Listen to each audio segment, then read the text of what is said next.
सरकार कोई भी हो, सीएम नीतीश ही रहेंगे। नीतीश से डर गई बीजेपी, भागे भागे पटना पहुंचे शाह। नीतीश से पंगा, अमित शाह को पड़ेगा महंगा। इधर सीएम नीतीश की कुर्सी गई, उधर पीएम मोदी की कुर्सी। दोस्तों, बिहार में अभी सरकार बनी भी नहीं है, लेकिन बनने से पहले ही टूटने की खबर सामने आ रही है। जी हाँ दोस्तों, नीतीश चाचा तो अभी से ही काफी ज्यादा तेवर में नजर आ रहे हैं। चुनाव से पहले दबे दबे से नजर आ रहे थे, अब पूरा दबदबा कायम है। लेकिन दोस्तों, रिजल्ट के बाद से पूरे चौड़ में नजर आ रहे हैं, क्योंकि नीतीश चाचा के दोनों हाथ में लड्डू है। वो कहते हैं ना, केंद्र की सत्ता का दरवाजा यूपी और बिहार होकर जाता है, तो नीतीश कुमार दरवाजे की चाबी लेकर बैठे हुए हैं। इधर चाचा की सीएम की कुर्सी गई, उधर पीएम मोदी की कुर्सी गई। नीतीश एकदम सख्त रूप अपना रहे हैं, झुकेगा नहीं साला, एकदम पुष्पा भाव वाला। दोस्तों, दिल्ली से हाई कमान का बुलावा आया, नीतीश ने कहा तुम जाओ, हम नहीं जाएंगे। ये तो मजाक वाली बात है दोस्तों, लेकिन ये हकीकत है कि उन्होंने दिल्ली जाने से इनकार कर दिया सीधे सीधे तौर पर। बीजेपी हाईकमान का न्योता आया तो अपने चहेते संजय झा को भेज दिया। संजय झा केंद्रीय गृह मंत्री अमित शाह से मिलने दिल्ली पहुंचे भी। नीतीश का संदेश उन्हें सीधे सीधे सुना भी दिया और कह दिया कि 2020 वाला फार्मूला अब काम नहीं करेगा। चुनाव नीतीश के नाम पर जीते हैं तो सीएम तो नीतीश ही रहेंगे। साथ ही एक डिप्टी सीएम की भी खबर आ रही है दोस्तों सामने। डिप्टी सीएम भी एक जेडीयू के हो सकते हैं। और दोस्तों, ये जो चीजें सामने आ रही है, इसी पर पेच फंसा हुआ है, जिसकी वजह से शाह को पटना आना पड़ा। साथ ही बहुत कुछ इस बार सरकार में बदलने वाला है। यानी जो 2020 का फार्मूला था, वो इस बार फार्मूला नहीं चलेगा। सरकार में बराबरी की हिस्सेदारी रहेगी और इसमें से भी सीएम पद अलग रहेगा। उस पर तो कोई बात ही नहीं करनी है, क्योंकि वो तो तय है कि नीतीश ही बनेंगे। तो संजय झा अमित शाह की बैठक में कोई हल नहीं निकल पाया। आपको याद भी होगा दोस्तों, बीजेपी के नेताओं से जब भी ये सवाल किया गया पूरे चुनाव के दौरान कि बिहार का अगला सीएम कौन होगा, तो बीजेपी नेता सब गोल गोल जवाब देते रहे। मतलब नीतीश का नाम किसी ने नहीं लिया था। मतलब बीजेपी चाह रही है कि सीएम नीतीश न बने। तो आखिर क्या होने वाला है? क्या नीतीश कुमार सीएम बनेंगे या फिर बीजेपी कोई खेला करेगी? चलिए समझते हैं दोस्तों इस वीडियो में बिहार की पूरी पॉलिटिक्स। दोस्तों, विधानसभा चुनाव तक जो नीतीश कुमार बीजेपी के सामने झुके झुके दिख रहे थे, नरम दिखाई दे रहे थे, नतीजे आने के बाद से ही उनके तेवर बदले बदले दिख रहे हैं। हालांकि चुनाव से ठीक पहले जब पीएम मोदी पटना में रोड शो करने आए थे, तो नीतीश उनके पास नहीं गए थे। मतलब उसी वक्त से कुछ न कुछ खटपट चल रही थी। वहीं अब नीतीश और ज्यादा सख्त रुख अपनाते जा रहे हैं। महाराष्ट्र के एकनाथ शिंदे का मामला नजदीक से देखा होगा नीतीश चाचा ने।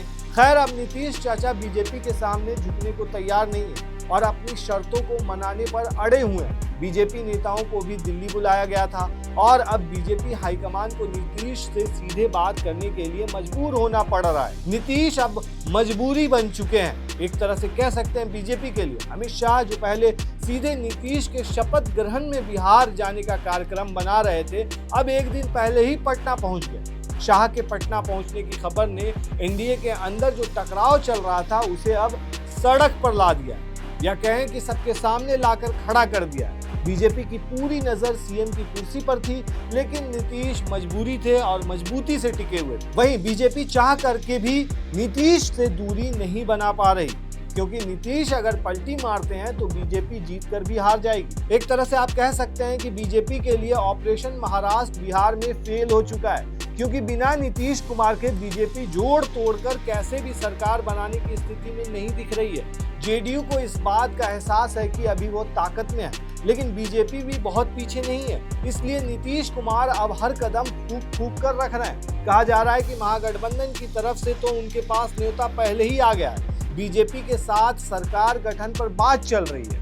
बीजेपी बेमन से ही सही, लेकिन नीतीश को सीएम बनाने को तैयार तो हो गई है, लेकिन मंत्री पद से लेकर मंत्रालय तक हर जगह पेच फंसा हुआ है। संजय झा के साथ दिल्ली में अमित शाह की एक लंबी बैठक हुई, लेकिन बैठक में कोई भी समझौता नहीं हो पाया। जेडीयू के कार्यकारी अध्यक्ष संजय झा अमित शाह के घर से निकले, मीडिया ने उन्हें घेर लिया, पूछा कौन सा फार्मूला तय हुआ है, लेकिन झा ने कुछ भी कहने से इनकार कर दिया। क्योंकि कुछ भी तय ही नहीं हो पाया था। दिल्ली में शाह से क्या बातचीत हुई थी उन्हें सब कुछ बताया और ये भी बताया कि मामला सुलझा नहीं है। और इन सब के बीच में बीजेपी के विधायक दल की बैठक का एक बार फिर ऐलान हो गया।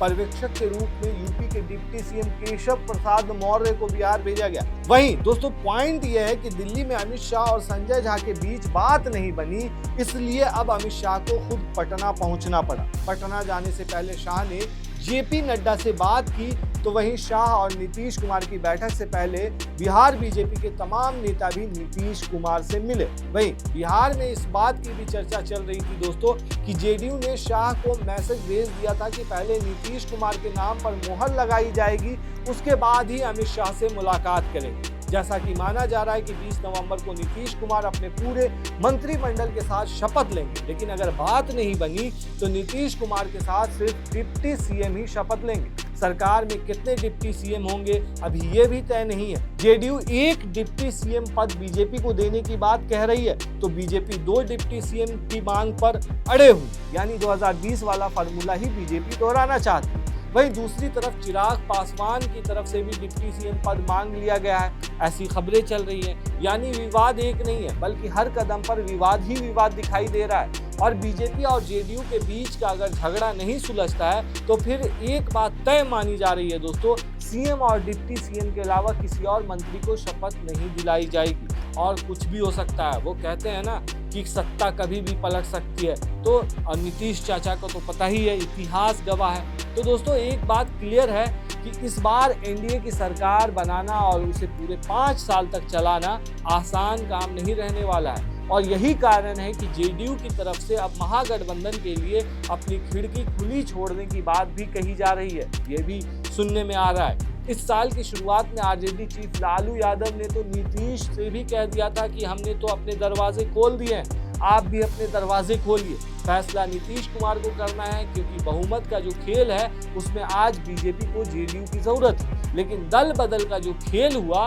तो साल खत्म होते होते पूरी तस्वीर बदल सकती है। कांग्रेस की तरफ से तो ये बात खुलकर कही जा रही है कि बीजेपी नीतीश कुमार की सरकार बनवा तो देगी, लेकिन चलने नहीं देगी।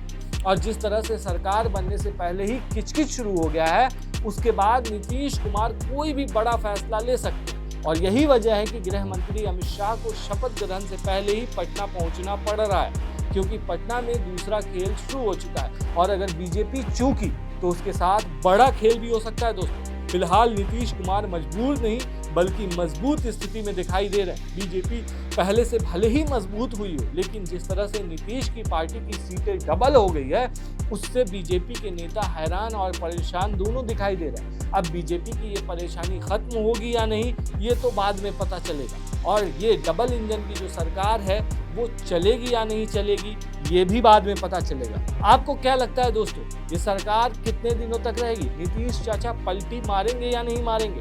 आप हमें कमेंट में जरूर बताएं।